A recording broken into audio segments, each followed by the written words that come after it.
अरबों की विरासत से अनजान एक लड़का अपनी ही कंपनी के आगे 20 सालों तक ठेला लगाकर केक बेचता रहा।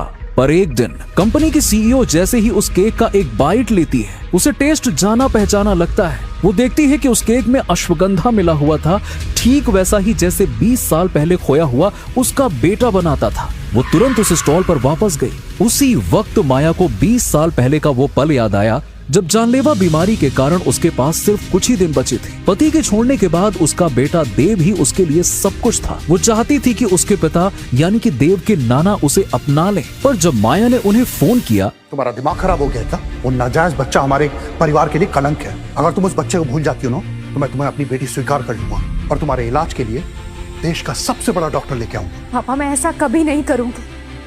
तेरा बेटा ही मेरी दुनिया है, मैं उसे कभी नहीं छोड़ सकती, भले ही मेरी जान चली जाए।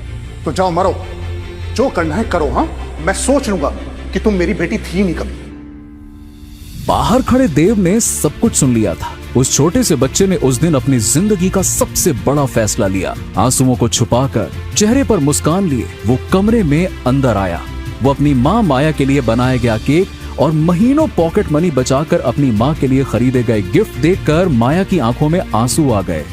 देव अपनी माँ को समझाने लगा कि केक में मिले अश्वगंधा के पत्तों से उसका दर्द जरूर कम होगा और अश्वगंधा की कड़वाहट भी उसे महसूस नहीं होगी। अपनी माँ के पास देव तब तक बैठा रहा जब तक वो केक खाकर सो नहीं गई। फिर वो चुपचाप माया का फोन लेकर कमरे के बाहर आ गया और पहली बार अपने नाना को कॉल किया। जब माया नींद से जागी तो उसे वो चिट्ठी मिली जिसे देव जाने से पहले छोड़ गया था। डियर माँ, सॉरी बट मैं आपको बिना गुड बाय बोले जा रहा हूँ।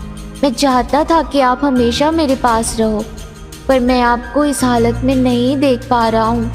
नाना जी ने मुझे प्रॉमिस किया है कि अगर मैं चला जाऊँ तो वो आपका ट्रीटमेंट वर्ल्ड के बेस्ट डॉक्टर से कराएंगे और आपको ठीक होना ही है माँ। I will always miss you माँ। माया चिट्ठी पढ़ते ही बाहर भागी। वो चीखी पुकारी पर उसका बेटा जा चुका था। तभी माया के पिता ने आगे उसका इलाज करवाया और उसे अपने साथ घर ले गए। घर लौटने के बाद माया ना सिर्फ बीमारी से उबरी पर उसने एक सक्सेसफुल कंपनी भी खड़ी कर ली। लेकिन अपने बेटे को उसने ढूंढना नहीं छोड़ा। माया ने हर जगह अनाउंसमेंट करवा रखी थी, जिसने भी उसके बेटे को ढूंढ लिया वो उसे 10 करोड़ का इनाम देगी। लेकिन माया को नहीं पता था कि उसका बेटा देव उसकी ही कंपनी के केमिकल रिसर्च सेंटर की फैक्ट्री में एक वर्कर था। उधर देव ने सेल्फ स्टडी से 5 साल की मेहनत के बाद एक रेवोल्यूशनरी पेन रिलीफ मेडिसिन का फॉर्मूला भी डेवलप कर लिया था, जिसके लालच में खूबसूरत नैना कपूर ने उसे अपने प्यार के झांसे में फंसा रखा था।